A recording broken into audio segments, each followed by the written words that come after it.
The big news out of Denver is that one of CART's top drivers won't be in Formula One next year. We'll talk with Michael Andretti via satellite about his decision. The IMSA GTP points leader won't be able to compete at Road America today because of injuries suffered in a violent crash on Thursday. We'll update you on Jeff Brabham's condition.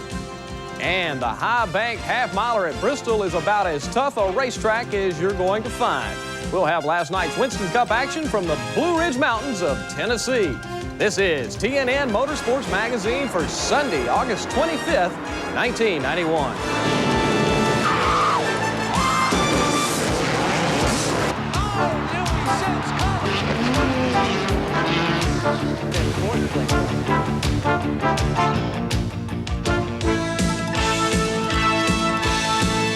Good morning, everybody. I'm Pat Patterson. Thanks for joining us. The Indy cars will race through the streets of downtown Denver this afternoon, but one of the biggest stories in the CART concerns Michael Andretti, who announced Thursday he will stay in the series next year. A little earlier this morning, we talked via satellite with the second-generation racing Andretti in our Rain-X Sky Shot, and he was joined by his father, Mario, whom I talked to first about re-signing with the Newman-Haas team for another 2 years. Well, I'm very happy that we were able to sort of get that behind us. I think 2 years is a good situation for me, and as I said before, I think it's going to probably take me right to where I want to be in my career, where I can say goodbye and just feel very happy about it. Michael, and to you, a one-year contract. I understand that you've signed. You've apparently not put a Formula One deal together. I know that they're very happy to have you back in the car next year, but will you continue to explore the Formula One possibilities next year? Yeah, well, we are. You know, it just became a question of timing, and you know, at the way the Formula One situation was working out with Nigel Mansell having a very good year, it looked like he wasn't going to be making his move, which we thought he would, which would have put Senna in a position to go in his seat. And when it looked like things weren't going to happen there, you know, it became time to try to put something together here. And I'm very happy to be back with Kmart and Haviland and to be driving with my dad again. You know, I'm very excited about next year, and it's nice to put that behind us and go on and try to get the championship if we can. Well, Michael, you're on the pole for today's event, and Bobby Rahal is still catchable, would you not say? Well, I think he's very much catchable. You know, that's what we're going after, and you know, we did basically get a 2-point swing on him by getting the pole position and not letting him get it. So, you know, we're going in the right direction. But you know, there's a lot of racing to go, and a lot of points left out there, and we're going to be trying to get the best of them. Mario, there's been some talk that perhaps a switch next year from Chevy to Cosworth Power. Is there any truth to that? Is that something that's still being considered by the team? Well, I think Carl Haas is looking at all options. I think it's that time of the year to be able to make the changes if you need to. And, I think in a couple of weeks we'll know definitely which direction we're going to go. But as I said, it's just like everything else. Right now, you just look at what might be the best course of action, and I'm sure you'll make the right decision when the time comes. But we'll have something in about 2 weeks. Mario, why does this two-car team work when notoriously most two-car teams do not work? Well, I think there's something very different here from the standpoint of father and son, and just two extremely different individuals makes a big difference. Mike and I get on very well. We're absolutely open with one another. You know that you know, we're definitely going to be honest with one another as far as input, as far as whenever the questions are on the table. So because of that, you never have that friction, and that's probably the optimum way of setting up a two-car team. And our thanks to Kmart and Haviland for helping us make that possible this morning. The Texaco Haviland Grand Prix of Denver can be seen live on ABC at 3 p.m. Eastern. Michael Andretti is on the pole in a new record course speed. The series points leader, Bobby Rahal, is next to him. In the second row, defending race champion Al Unser Jr., who's gone winless since April, and Emerson Fittipaldi, who won in June. In row 3 are Mario Andretti and Eddie Cheever, who's looking for his first kart win. Now here's the rest of today's starting lineup.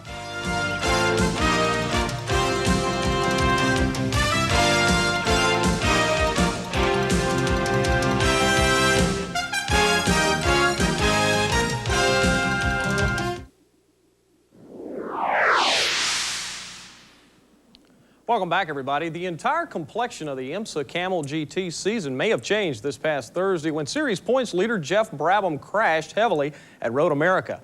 The three-time series champion was airlifted to a Milwaukee hospital with compression fractures of 2 vertebrae and 3 fractured ribs. Yesterday morning, he was transported to Methodist Hospital in Indianapolis, where he was examined last night. He is listed in good condition. With Brabham sidelined and only 2 races left on the calendar, this afternoon's 300-kilometer event is critical to the title contenders. Here's a look at what Brabham's absence could mean. Brabham crashed in the same spot in which A.J. Foyt did in the kart race last year. The 185-mile-per-hour incident had many horrified witnesses. Just as the car entered the grass on the right-hand side of the road, it lifted off the ground, got air underneath it. I would guess 55 or 60 feet up in the air, because without question the nose of his car was higher than one of the signboards down at the end of pit lane. From that point on, though, it started to tumble down the road, and it managed to make it outside the track. Without question, it was a pretty violent wreck. As it was, flying through the air, so the corners were coming off, and eventually came to rest in the gravel trap, and I stopped together with John Winter and ran down to him, and by that time corner workers were there, and there was nothing I could do, and it was pretty upsetting. The construction of the driver's tub quite possibly saved Brabham's life. With the 3-time defending race champion out of action, the points battle becomes even more dramatic. His Nissan teammate Chip Robinson trails the 3-time GTP champion by 13 points, and while concerned about Brabham, has to put that behind him and do his job. Situation is points-wise still the same. Davey's putting a lot of pressure on. He's running fast here, and he could easily catch up. And Jeff still has a 13-point lead. And if I win the race, I get 20 points. But then he'll probably be back at Del Mar, and it'll be a tough race there again for the third year in a row. If Robinson wins or finishes second, he moves into the points lead. Brabham's misfortune could also benefit Davy Jones, whose Bud Light Jaguar team has the most wins this season. Entering today's race, Jones is 29 points in arrears, but a win could vault him squarely into the title picture for the last event in Del Mar, California. Yesterday, he said the strategy wouldn't change from what it was before the mishap. Coming into this race, I really feel that we have to win these last 2 races to win the championship, and that's what we're here for, and we're going to give it the best shot that we can. If Jones were to win for the 5th time, he would still be no higher than second in the driver's standings. Brabham's crash means the title chase will once again come down to the season finale in October. This is Mark Allen reporting for TNN Motorsports Magazine. And we wish Jeff a very speedy recovery. At 4 miles in length, the Road America track is one of the longer circuits on the Camel GT Series. 21 cars went on the clock yesterday to determine the grid. Stopwatches don't lie, which meant Davy Jones was going to have to make a major mistake in qualifying not to earn the pole. The Bud Light Jaguar driver had been quickest in all the practice sessions and backed it up with a top run of 128.7 miles per hour. Wayne Taylor's Chevy Intrepid team had been working in recent weeks to find more straight-line speed, and that effort paid off with the second quickest lap at just a fraction over 128 miles per hour. Derek Daly shook off some rust in fine style by piloting Brabham's backup Nissan to inside row 2 honors. Next to him will be teammate Chip Robinson, who couldn't get his normal number 84 car to work right, but got another NPT 91 around in the 4th best time. Here's today's complete starting grid.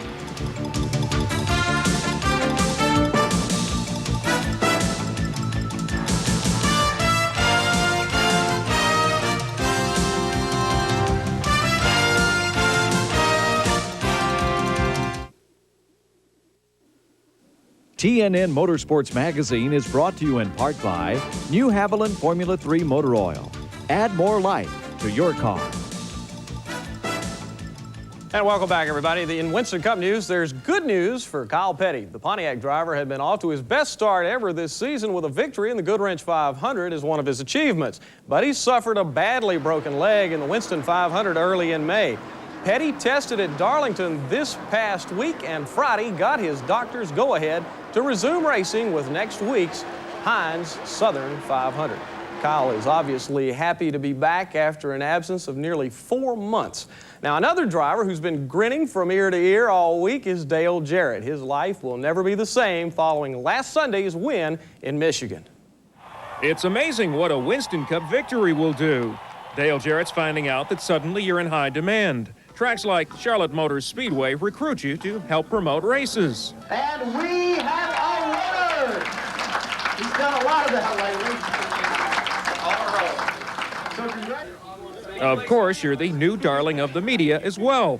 But there's no denying that the 34-year-old driver's August 18th win at Michigan was one of the most popular in recent NASCAR history. I've hoped that over the years that I've made a lot of friends in this sport. I've tried to do the things in the right way and not make a lot of people mad and kind of take my time. And I hope people have appreciated that over the year, and I've worked hard to get where I'm at. And I think a lot of people in the sport and around the sport realize that it wasn't something that was just handed to me, that I have had to struggle and work my way up.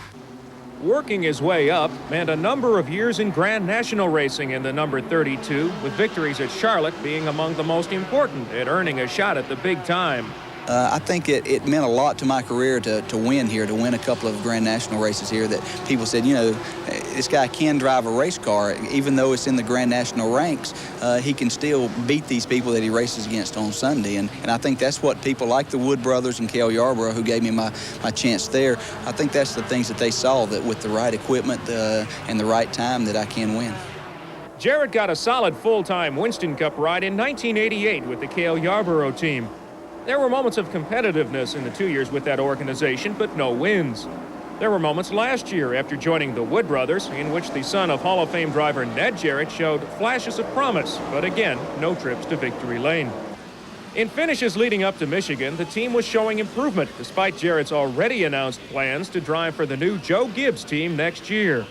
His victory in the Champions Sparkplug 400 was done with superior team strategy and more aggressiveness than some thought nice guy Jarrett was capable of. When it's time to be aggressive and when you've got the right equipment, then I'll be that way. There's no reason for me to be aggressive and be knocking people around, running for 15th or 16th or 18th or 20th position. That doesn't make any sense. You know, you're not going to learn anything there, and you're not going to make any friends that way. Not that you have to have friends, but you know, you need people to treat you the same way. And I think that I've finally gained some respect and shown people that you can do it that way. Not that my way is the right way, that's just the way that I chose to do it. And when it comes time to be aggressive, I think I can be as aggressive as the next person. Although Jarrett has no plans of resting on his laurels, the win does help justify Gibbs' decision to hire NASCAR's newest star. But don't expect whatever success Jarrett enjoys over the coming years to change a man who has one of the sport's most famous names. The one thing that I can assure everybody that's not going to happen, no matter if I win this race and 50 more here in the next 50 races that I run, I'm still going to be Dale Jarrett, a person that cares about people and about my family. Now, thank you, Mark. Jarrett was one of the 10 Winston Cup drivers to compete in Friday night's Grand National race at Bristol, Tennessee. And as the expression goes, when you're hot, you're hot. Pole sitter Chuck Bound paced the 32-car field with rookie Jeff Gordon locked on his rear bumper in the opening moments. Jeff Purvis got the caution parade going on lap 14 with this single-car incident. Only Harry Gant's experience kept contact with Dale Earnhardt from turning into a yellow, but the Buick driver was soon out with brake failure. Bobby Dotter took the hardest lick all evening coming off turn 4. He was lucky his car came back down on 4 wheels for caution number 4. At halfway, the field was under caution again after 27 Ward Burton tapped Tom Peck, who was knocked from the event. The night's biggest incident came just into the restart and was triggered when 05 Richard Lassiter and Butch Miller locked horns. Once Lassiter went sideways, Morgan Shepherd and Jimmy Spencer had nowhere to go. The 05 continued, Shepherd and Spencer were through. Kenny Wallace in the black 36 had a long evening, first by starting at the back after missing the driver's meeting, and then a spin after meeting Michael Waltrip in the first turn. Both raced on. Entering the final third of the race, Dale Jarrett in 32 had quietly moved to the front and tried pulling away. At Bristol, that's rarely possible with all the cautions. Spring Bristol winner Bobby Labonte in 44 worked his way into second and wanted a few yellows to get his shot at the leader. He got his wish a number of times. Lassiter found the turn 3 wall with a lot of help from Burton. Dave Resendiz, who had led some middle laps, had an eventful few moments in the closing stages. This is not another angle of that incident. Within several laps, Resendiz spun again and collected Dick Trickle, ending Bolt's evening. The final of 11 cautions came out for Tommy Houston, who grazed the concrete but made it to the finish. Commencing the final 18-lap sprint, Jarrett was still out front, but was saying a silent prayer for his alternator, which had quit 100 laps before. That made the tussle for second potentially even more significant. Gordon in the number 1 Ford found out just how wide Labonte could make his olds, and a last-lap bid fell short. Jarrett's engine held together for his second win in 6 days and his first in this event. The final finish order behind Jarrett was Labonte and Gordon, then Davey Allison and Jimmy Hensley. Jarrett didn't fare quite as well in last night's Winston Cup race under the lights at Bristol. He finished 28th and didn't have a whole car to take home from an event which has become one of the most popular and punishing in the series. Bristol never plays any favorites, and with a new track sealer making the surface slicker than usual, everyone had their hands full all night. Contending Rusty Wallace had crashed earlier in practice, then did it for real 88 laps in to earn the dubious distinction of being the first car out. A number of top teams faced tire woes, like number 2 points man Ricky Rudd, who went down 3 laps early to change all 4. Points leader Dale Earnhardt also fell from the lead circuit with an unscheduled change. Bobby Hillen's last ride as substitute for Kyle Petty is one he'll want to forget. After more than 200 laps behind the wall, he returned. Dale Jarrett's hope of 3 straight NASCAR wins came to a sudden end when a wheel broke and put him in the wall at mid-race. He did not return. Both the 12 of Hut Strickland and the 4 of defending race champion Ernie Irvin also put the sheet metal cutters to work near mid-race. After a tire blew, pole sitter Bill Elliott spent some time behind the wall after sampling the hardness of Bristol's perimeter. The surprise for much of the middle laps was 98 Jimmy Spencer, who drove like his job depended on it, which rumor has it may be just the case. The Chevy driver led more than 200 consecutive laps until Elliott's incident. Then his troubles began. First, his throttle linkage broke. Late in the event, NASCAR hit Spencer with a stop-and-go penalty for the way he took exception to earlier contact with 6 Mark Martin. The last caution was one of the more tranquil of the evening when 15 Morgan Shepherd and 33 Harry Gant touched, sending the Olds driver in a long slide. Despite all the wall banging and the fender rubbing, the final 125 laps went green, which played into 7 Alan Kowicki's hand perfectly. He had lost 2 laps early on a tire change, but easily had the best car in the final quarter of the 500-lap affair. The Ford driver cruised to his first win of the season by more than half a lap. Sterling Barlin and Ken Schrader were the only other lead lap finishers. Martin took 4th, and Rudd rallied to 5th.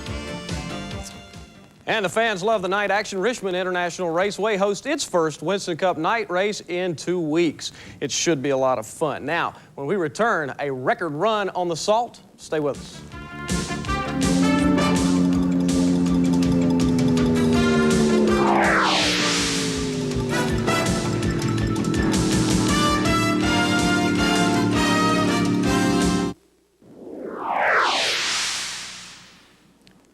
Welcome back, everybody. The Salt Flats of western Utah have been home to an event called the Bonneville Speed Week since the late 40s. Vehicles of every make, shape, and size gather to try to set new speed records. 2 of the oldest marks in land speed racing were challenged with differing results. The most attention focused initially on past world record holder Art Arfon's effort to break the absolute land speed record of 633 miles per hour. His Green Monster, which is powered by a missile engine, experienced severe handling problems which hampered any record attempt. But another long-standing mark was in jeopardy. Al Teague set out to break the blown fuel streamliner record of 409.6 miles per hour, which had stood since 1965. The Summer brothers achieved that speed with a 4-engine, 4-wheel drive vehicle. while Teague hoped to eclipse the record in a wheel-driven single-engine streamliner. On Wednesday, after 4 days of closing on the mark, Teague made consecutive runs through a measured mile at an average 409.986 miles per hour to set a new record certified by the Land Speed Authority.